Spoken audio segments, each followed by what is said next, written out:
Hello, my beautiful light brights. For those of you who do not know me, my name is Neon Noire. I'm a half Italian, half Canadian drag queen living in Belgium. And if you are new here, go ahead and hit that subscribe button because I am trying to get to 1,000 subscribers by the end of this series. Today, we are playing my favorite game, FAB or DRAB, where we rate the looks of Drag Race Italia Season 3, Episode 6, and let you know if the looks are fab and fabulous or drab and awful. So without further ado, let's get into it.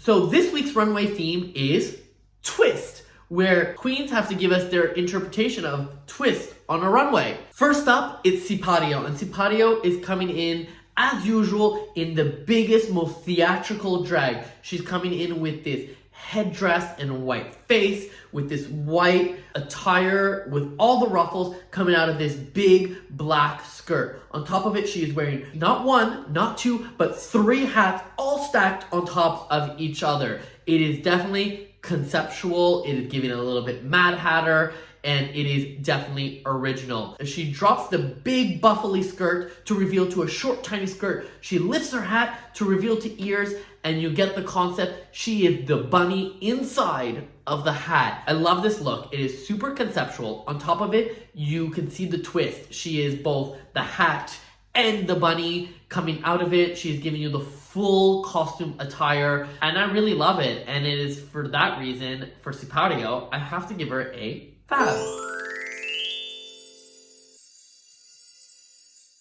Next up, it's Silvana della Maiala, and she starts off the runway with this silver cape. Now, I love a good reveal, but I love a reveal when you don't see it, or if you're gonna do a reveal, just make it at least good. And this starts off in a really bad foot. She looks like she's wearing a blanket. She reveals it to this bodysuit that is red, purple, with these gold breasts. Now, the bodysuit itself is pretty basic. It's nothing special. She is acting as if she is a robot, which throws me off because there's nothing silver or robot about her attire. She's also wearing this big hair, which doesn't match. Honestly, it looks like the hair she wore on her entrance look. So I feel like she's already running out of drag for the runway. She spins around and we find out that her breasts are actually slinkies. I thought that was a fun little touch. It was the one moment that kind of saved this attire. But all in all, this whole look looks cheap. It doesn't make sense to me. If it was me, I would change quite a lot. First up, if you are gonna go for the robot, make it silver. It could be silver and purple, it could be red and silver, but it definitely needs some sort of silverness added to it. If you're gonna do robot, don't give us hair, give us something cool, original, or like a gold headpiece or something. Maybe go into that C-3PO vibes. It was just a lot of misses on every single one. The only fun aspect was her breasts coming off, which was the twist, but it's not enough to save this outfit, and that is why for Silvana, I have to go with a drab. Next up, it's Sisy Lee. Sisy Lee comes out in this baby blue dress in this V shape. We don't know what it's giving, and it's like very interpretive. She rips it off to give us the upside down dress from Victor and Rolf. Honestly, I didn't think she needed the reveal. I think the upside down dress is enough of a theme to call it a twist. I don't know why the reveal was there because the original garment wasn't that good. When the reveal finally comes off and you get the upside down dress, I think that is very interesting. Unfortunately, because she chose such a light color, you don't see all the details, and I didn't immediately understand that it was the upside down dress.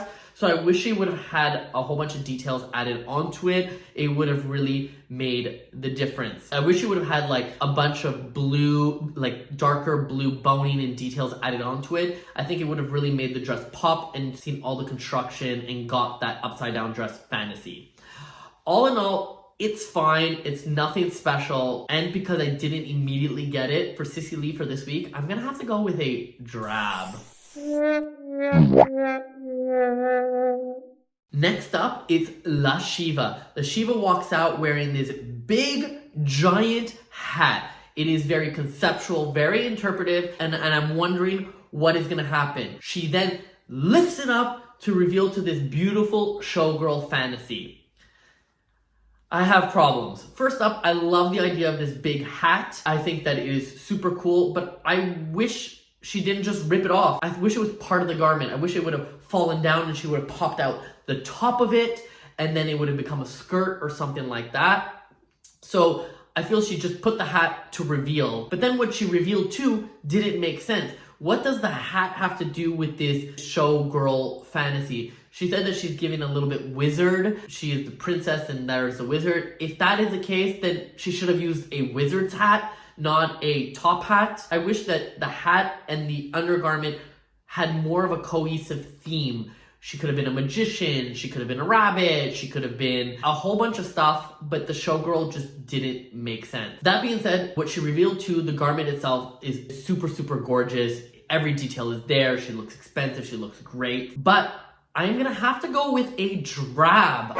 I know, and the reason I have to go for a drab is the reveal wasn't a reveal, the twist wasn't a twist. The two outfits don't make sense together. They look good individually, but do not make sense for this theme. So it's gonna have to be a drab, even though she looks great.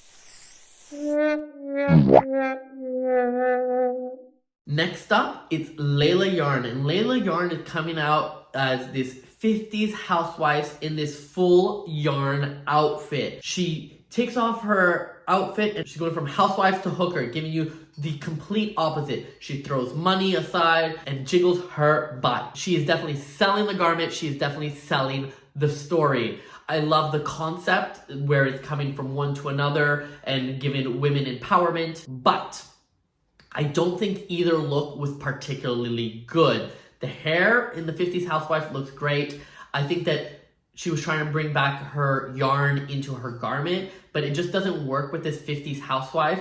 And then when she reveals to this stripper fantasy, even that outfit is quite basic. If you're gonna do little to no clothes, it's gotta feel like va va va voom, and it's just like one color, simple. And that is why for Lila Yarn, I'm gonna have to go with a drab on this one. Great concept, not the best execution. Next up, it's La Prada. And La Prada is coming out in this maiden Shakespearean garment. She said she's giving you the first drag queen, which was back in the Shakespearean times. She fans herself and walks out and then reveals to a red outfit and is giving you La Veneno, queer history. I love the story going from old to new, going from drab to FAB, showing you that drag has been here the whole time, you just haven't even noticed. There is a few things that would probably change. First up, the fan when she comes out originally, I wish it was bigger or more ornate, just to give you a little bit more of that drag fantasy. That said, when she pulls off the outfit, I love how the outfit just stands there and she can just walk straight out of it. I think that's very original. And La Veneno was such a smart interpretation. So for La Prada this week, I would have to go with a FAB. Next up is Melissa Bianchini, and Melissa Bianchini is coming out as a full dragon. She is definitely going super minimal. Guys, I'm joking. Come on. She is the maximalist and we love that for her. She's got the dragon coming out of her head, wrapping around the body. When I first saw her, my initial thought was, oh, she looks like Aaliyah in that vampire movie. And she interpreted the twist as this twist around her body. I don't think it is a great interpretation of the theme. It's kind of just like, oh, it's twisted, but the garment looks amazing. She looked great. And I always say, if you're never going to follow the theme, you better look good doing it. And damn, does she look good doing it. She looks the best doing it. I want this outfit. I don't know where I would wear this outfit, but I want this outfit. So that means you know I love it. And that is why for Melissa Bianchini, I have to go with a FAB.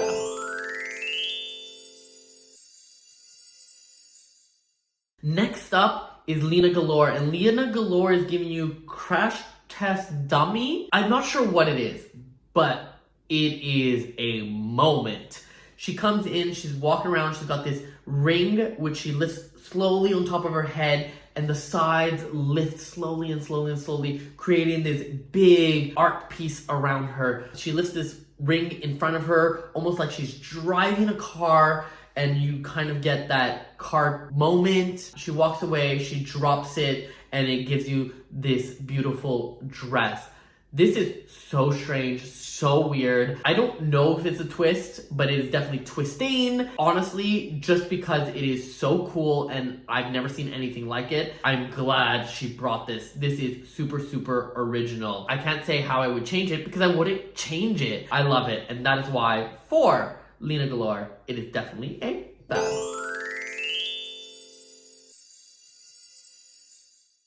And that is it for this week's episode. We are getting to less queens and these episodes are getting shorter. But who had my drab of the week? Well, my drab of the week has to go to Silvana della Maliala. Yup, yet again. It was the only one that was a true miss to me. There were some other ones that were but this one was just like, girl, what are you doing? Sorry, babe. No good. But enough about the bad. Let's get into the good. So who had my FAB of the week? Well, my FAB of the week, I have to give it to Lena Galore. That is right. I don't know if this is on theme or not on theme, but I actually don't care. This is the most original, unique thing I've seen in a long time in Drag Race. It is so, so, so cool, and I'm so happy to have just seen it. And that is why I'm giving my FAB of the week to Miss Lena Galore. So that is it for this week's episode, you guys. If you agree or disagree with my comments, go ahead and tell me down below in the comments. I do read all of them. And while you're there, go ahead and hit the like and subscribe button. Once again, my name is Neon Noire, and I'll see you next week. Bye-bye.